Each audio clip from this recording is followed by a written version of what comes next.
What a good morning. Yesterday, the United States Senate took the additional step toward passing the bipartisan infrastructure bill.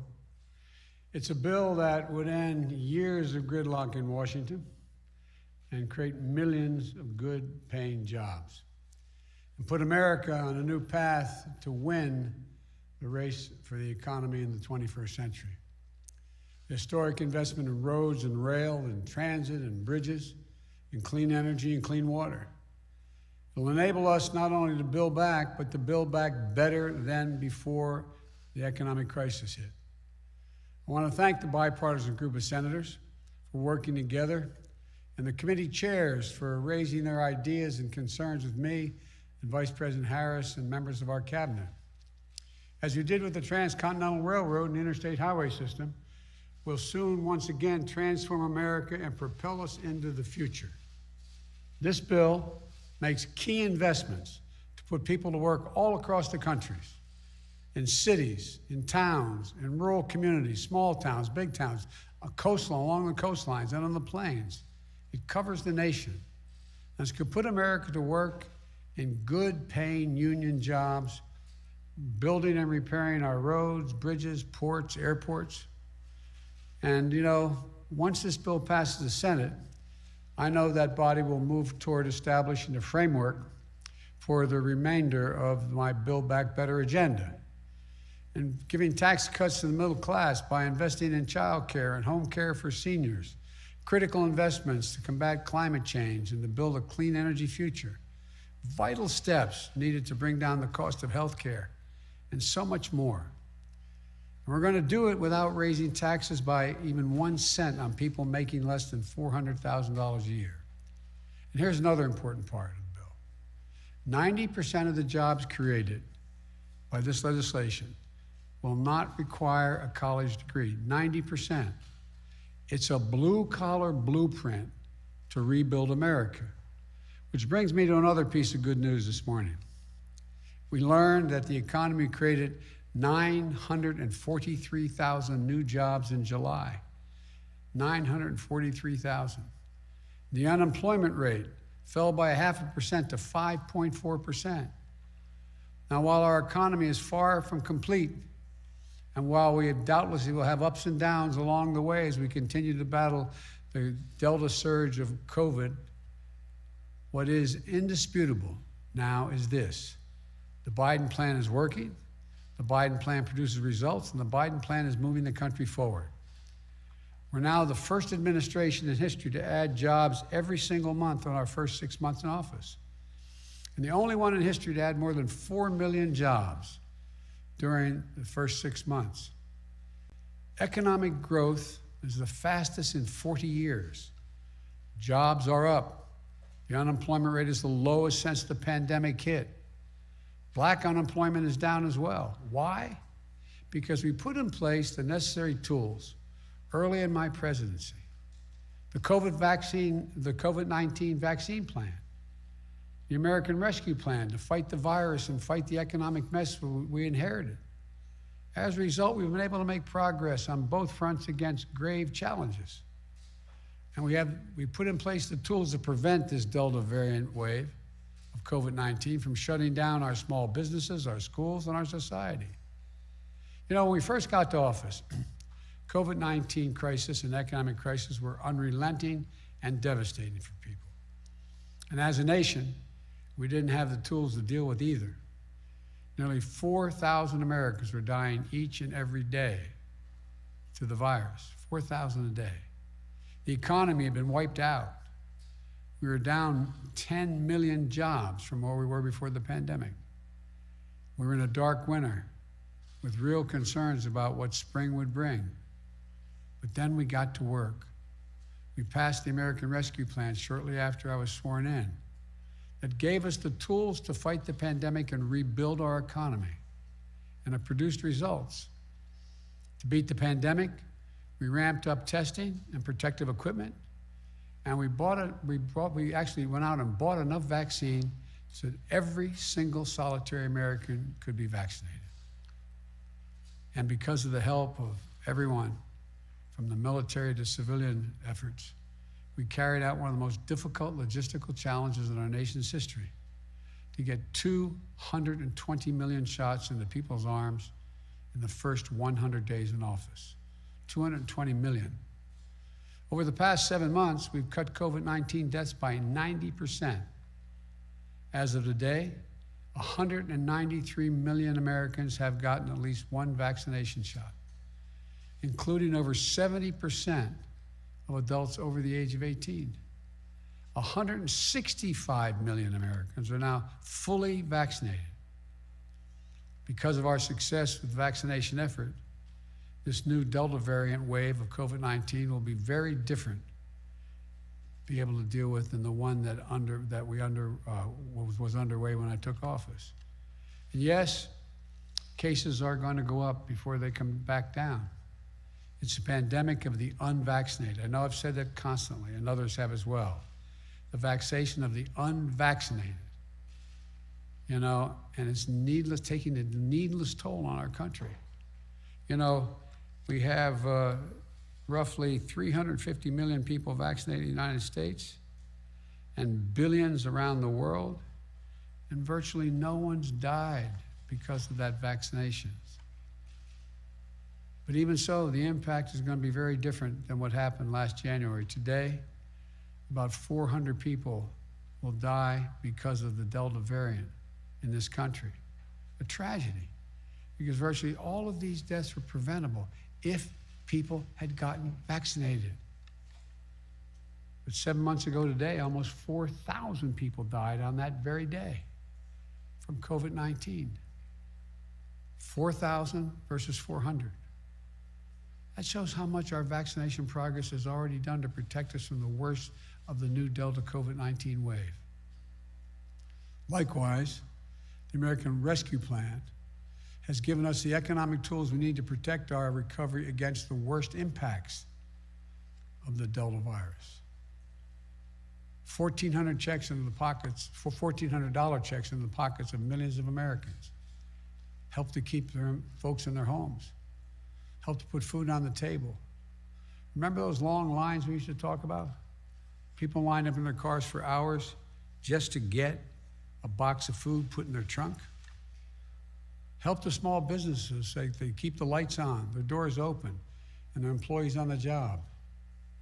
Because states were losing revenue, they were having to lay off essential workers. Well, the aid to states and cities and counties and tribes that kept essential workers going, police officers, firefighters, educators, on the job. Funding for schools to reopen and ventilation systems, sanitation services, protective equipment to keep students and staff safe. And as we vaccinated America, we developed our economic tools to help our economy recover. As a result, in the past 3 months, we've created, on average, 832,000 new jobs per month since sworn in. That's compared to 50,000 jobs in the last 3 months of the previous administration. Look, even so, my message today is not one of celebration. It's one to remind us we got a lot of hard work left to be done, both to beat the Delta variant and to continue our advance of economic recovery. We all know what it starts with. As I said again and again, this is a pandemic of the unvaccinated. So we have to get more people vaccinated.